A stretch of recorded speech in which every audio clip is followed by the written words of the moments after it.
What's up YouTube? Jeff back again from DopeTechDaily.com. Today I'm bringing you guys a quick one-on-one comparison of the OnePlus 3 and the Moto G4 Plus. Now I already did a full review of the OnePlus 3, you can check that out, I'll link it in the description below. Haven't fully reviewed the G4 Plus, I've had it for about a week, but I wanted to give you guys this quick one-on-one because a lot of people have asked for it, and I want to give you guys a chance to possibly make a nice purchasing decision before I drop the full review on this phone.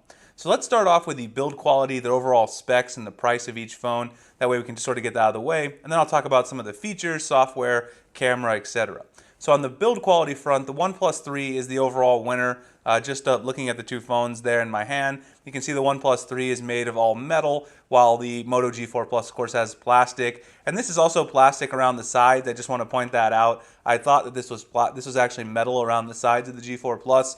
When I did the unboxing, it kind of looks metal, but it's not metal at all. The buttons are also plastic. So the build quality overall on the G4 Plus isn't that great. It's not terrible. It's not cheap or anything. I don't think the plastic's going to break. It just doesn't have that same premium feel that you get from the all-metal aluminum unibody of the OnePlus 3. Now the OnePlus 3 is sort of a plain looking phone. There's no doubt about that. There's nothing special looking about it. But the overall build and the premium materials used, definitely better on the OnePlus 3 than the G4 Plus. They both feel pretty nice to hold in the hand for a 5.5-inch phone. The G4 Plus is slightly smaller. I did show this in my unboxing of the G4 Plus, and you can sort of see it right there. Height. The thickness, of course, the OnePlus 3 is much thinner than the G4 Plus because you got this plastic backpack here on the Motorola phone. Overall, though, I prefer the build on the OnePlus 3 just because of the metal. Even though it's a little bit bigger to hold in the hand, I like the way it feels. And even if you add a case to this phone, it's not going to add too much bulk. Or if you throw a case on this one, I'm actually rocking the same case on both phones. I'm rocking the 2D Arch case, which I did for the OnePlus 3. I'll have a video on it for this phone soon. It actually adds a bit of thickness to the G4 Plus and makes the phone pretty thick in your pocket. Whereas with the OnePlus 3, it's already so thin, it doesn't really do that. The one other thing that people are going to notice, of course, you got the camera bump on the OnePlus 3, where you don't really have much of a camera bump when it comes to the G4 Plus. That doesn't bother me too much. If that bothers you, then that might be a reason to choose the build of the G4 Plus over the OnePlus 3. So otherwise, you do have Type-C here on the OnePlus 3. On the G4 Plus, you just got micro USB. Both of the phones do have fast charge. I have found the OnePlus 3 to be a bit faster, the dash charging through USB Type-C. I sort of compared them sort of informally, but it's definitely a little bit faster on the OnePlus 3. You also have a LCD panel on the G4 Plus. You've got an AMOLED panel on the OnePlus 3. 4 gigabytes of RAM on my variant of the G4 Plus. 6 gigabytes of RAM on the OnePlus 3. Snapdragon 820 inside the OnePlus 3, whereas you have the Snapdragon 620 series here inside of the G4 Plus, which I kind of wish they'd went with the 650 series chip, which is a bit faster, but Motorola sort of skimped on that and gave us the 620 series, which is a bit disappointing. I'll talk a little more about that when we come to performance later. And then another thing that's a big deal, last year a lot of people bagged on OnePlus for not including NFC, while this year the G4 Plus doesn't have NFC in it, so when you're comparing them that way, the OnePlus 3 does have that extra feature. You'll be able to do your tap to pay with Android Pay, pair up your Bluetooth speakers with a single tap, all that sort of stuff. So when it comes to overall specs for just looking at on paper, USB Type-C, faster processor, more RAM, the OnePlus 3 of course dominates in that department, but that doesn't mean everything. So let's quickly then dip into the software and the camera features. When it comes to the software, I showed you guys the OnePlus 3. It's got all these great customization options like dark mode, which I'm running here. You can go into the settings there, customize it, change your buttons from on-screen to capacitive, all that great stuff, which I love. It's also got a nice smooth feel, so it's very close to stock, but it still gives you that nice customization options. Now I am running Action Launcher 3 here, but I was running the stock Oxygen OS launcher for a long time, and I really liked it.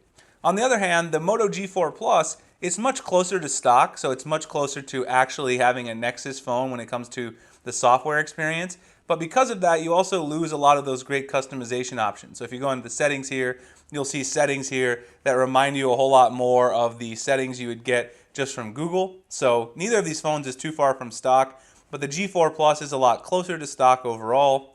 You do get some customization with things like Moto Active Display, so you can see your notifications, but a lot of phones have that now. You can also customize a lot of that stuff within the Moto app. So if you go here, you'll see that you have the Moto app installed right there. You can go in and do some customization in there as well, which I haven't set up because I've just been using it as stock for the first week, sort of just to get a feel for the phone. So overall, both of these phones are very smooth. Personally, I prefer the customization that Oxygen OS affords you. Maybe if you like something that's closer to stock Nexus, you might prefer the G4 Plus software. Both of them are super smooth though. I haven't had any problems with lag just doing day-to-day tasks and navigating the UI. Really no issues there whatsoever with either of these phones. One option to keep in mind that you don't get on the Moto G4 Plus is the option to use capacitive keys. So you are going to have those on-screen buttons. If you like the on-screen buttons, of course, that's fine. That's going to work out great for you. But I do like the options to switch back and forth between the capacitive keys and the on-screen buttons here on the OnePlus 3. You see I'm using capacitive keys on the OnePlus 3 because I've been used to using the Samsung phone, and I'm also able to change the order of the buttons so that I can put them on either side. So all of that flexibility is really a big win for me for the OnePlus 3 in the software department. Another thing that I don't like about the Moto G4 Plus is on the OnePlus 3, the Fingerprint Scanner, it doubles as a back button, so you can actually press that to go back. I keep trying to do that on the Moto G4 Plus. The Fingerprint Scanner does not go back. So a lot of people who have used this phone, they've mentioned that. It's not really like the biggest deal in the world, but it is an annoyance and it's something I keep trying to do. Motorola could have easily allowed you to go back by pressing the Fingerprint Scanner. So that brings me to the next thing, which is the fingerprint scanner on each of these two phones. Both of them pretty accurate. I talked about some minor issues I had with the OnePlus 3 scanner in my original review of that phone, but I would say in general both of these are very accurate, no huge issues. I don't particularly love the shape of the scanner here on the G4 Plus. I prefer the one on the OnePlus 3. That could just be because I'm familiar with that shape because Samsung uses the same sort of home button shape, and I've used a lot of Samsung phones, and maybe it's just a familiarity thing, but I haven't got used to the shape yet. Once I get the Moto Droid Zs in, they also have the same shape, so maybe I'll get used to it over time. No problems with the fingerprint scanner whatsoever though. So the software edge and the fingerprint scanner, the scanners are pretty even. I'd give the software edge to the OnePlus 3. If we look at the camera, again, I talked about some of the features, the OnePlus 3 camera in the full review. The camera on the Moto G4 Plus, the options and the controls, they're pretty basic, but they both take very good photos overall. Some photos I took here on the G4 Plus, and you guys saw a lot of the photos I took on the OnePlus 3 last time. This photo here I took in the dark theater of my shoe. I always do that for every phone. You can check it out over on Instagram. Somewhere I have a bunch of 4th of July pics in here. Somewhere I have one for the OnePlus 3 as well. But this photo is taken inside of a dark theater. It's pretty good.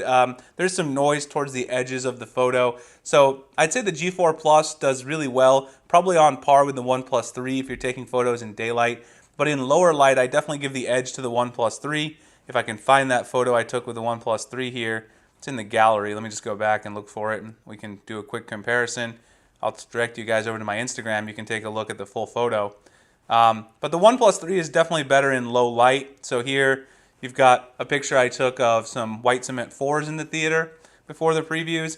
This one has more detail and all around the edges as well. The edge detail on my legs, the detail on the bars and everything like that. So a similar type of photo, and the OnePlus 3 performs a little bit better. I know it's not the same shoe, so it's not a direct comparison, but just in my experience in general, I've noticed the OnePlus 3 performing better in low light.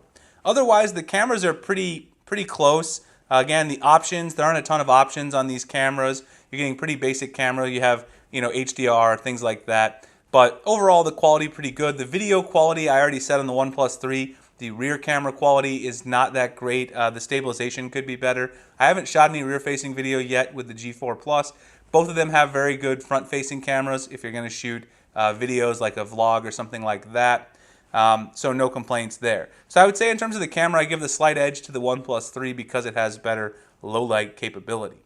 The next thing I would say is the speakers. So if you look at the speaker here, of course, the OnePlus 3 has got the speaker on the bottom, where you've got that on the front on the G4 Plus, and that does, of course, make a difference. The G4 Plus does have the better speaker overall, just louder. They're probably around the same in terms of the clarity, but you definitely are going to get louder sound because you've got that front-facing speaker. So I definitely have to give the edge there to the Moto G4 Plus. And that's probably the only category where I would give the win to the G4 Plus. The other thing that I want to talk about really quickly is the display quality. A lot of people, for whatever reason, they've had issues with the OnePlus 3's display. OnePlus was supposed to address this by adding in sGRB mode into the the recent update, but I haven't noticed any issues. I love the display on the OnePlus 3. The AMOLED, you've got really rich colors. On the G4 Plus, I find the colors to be a bit washed out. You can kind of, I don't know, it's kind of hard to see, I guess, from the video, but the colors are much more vibrant on the OnePlus 3 display when it comes to sort of having really vibrant and rich colors. Some people say they're oversaturated, which is what people say about Samsung phones as well. I personally like it. I guess that's a matter of preference. But in terms of brightness, I've also found the OnePlus 3 to be a little bit brighter outdoors here in the Arizona sun. So I'd have to give the overall edge in terms of everything, viewing angles and brightness, and also just the beauty of the color to the OnePlus 3. Of course, this is an LCD panel versus the AMOLED panel. When it comes to battery life on the OnePlus 3 versus the G4 Plus, we have pretty similar performance on the two phones. I have been able to get a longer maximum screen on time. My longest ever on the OnePlus 3 was about 5 hours and 15 minutes. My longest so far on the G4 Plus has been 4.5 hours. Both of them have had a smartwatch paired to them, either the Huawei Watch or the Moto 360 or the LG Urbane LTE. We've also had the LG Tone Infinims paired to each of these, and when I use these as my daily driver, and a Bluetooth speaker at my office every day when I listen to music. Here I've already charged up the phone, so it's kind of hard to see. You can see I've got 29 minutes on the OnePlus 3, 11 minutes on the G4 Plus. You've got 91% remaining on the OnePlus 3, and I believe 96% remaining on the G4 Plus. So overall, pretty comparable battery life, I would say. There's nothing stands out that says that one is way better than the other. I give the slight edge to the OnePlus 3 because I have been able to get a longer maximum screen on time. But if you're playing Pokemon Go, I said I would add this to a separate category. I have gotten longer Pokemon Go sessions out of the OnePlus 3. I played a full 4-hour Pokemon Go session with the OnePlus 3 to drain the battery. I played, I think, for about 3 hours and 25 minutes to drain the battery on the G4 Plus. So the battery life shouldn't be a huge deciding factor because it's not a big enough difference to make a huge choice between the two phones, but I would give that slight edge to the OnePlus 3 in this category as well. The last thing to discuss with these two phones is the overall smoothness in gaming and day-to-day performance. As I mentioned, even with 6 gigabytes of RAM in the OnePlus 3 and the faster Snapdragon 820 processor, day-to-day tasks are about the same. You get a super smooth performance when you're just dealing with messaging apps, email, web browsing. No problems on either phone. When you turn to things like games, of course, the Pokemon Go app is a big deal these days, the last week. Pokemon Go is a game that requires you to load it often because the servers go down. You have to close it out and reload. The OnePlus 3 is much better at reloading games and keeping a lot of games in memory. So if you're playing Pokemon Go, the OnePlus 3 is definitely a better option. And just overall, with the Snapdragon 820 chipset, you're getting better performance when it comes to multitasking. You've also got that 6 gigabytes of RAM. So not only can it load games faster, it can hold more games in the memory. And that's sort of been my experience. Whenever I need to close out Pokemon Go on either of these two phones, the OnePlus 3 is reloading it faster, getting me back to my gameplay. So if you're just using your phone for light to medium use, I would say the G4 Plus is fine. But if you want heavier gaming capacity and you want to be able to hold more apps in memory, and I think just an overall nicer experience when it comes to performance, I would grab the OnePlus 3. So overall, those are my thoughts on these two phones. You can tell I like the OnePlus 3 quite a bit more. Now, as you remember, the OnePlus 3 does cost an extra $100, so you're paying $400 for the OnePlus 3, $300 for the G4 Plus with the 64 gigabytes of storage and the 4 gigabytes of RAM. Is it worth it? I would say yes. You've got a better build. You've got a better screen, in my opinion. Slightly better camera. You've got USB Type-C, which is future-proofing. Faster charging in this phone. Better software with more customization options. That's my personal opinion. And then, of course, as I just mentioned, if you need that extra performance, if you're a gamer, or if you want to get on the Pokemon Go craze, you're going to want to have that Snapdragon 820, 6 gigabytes of RAM for multitasking and hardcore gaming. All right, guys, so that's my thoughts on the OnePlus 3 versus the G4 Plus. Let me know what you guys think in the comments section below. Be happy to debate it with you guys if you guys think I'm wrong. Also, follow me at dopetechdaily.com, Instagram, Google+, and Twitter. The links in the description. Please like and subscribe if you guys enjoy these comparisons so I can do more in the future. I appreciate you guys checking out this video, and I'll see you guys in the next one. Thanks for watching.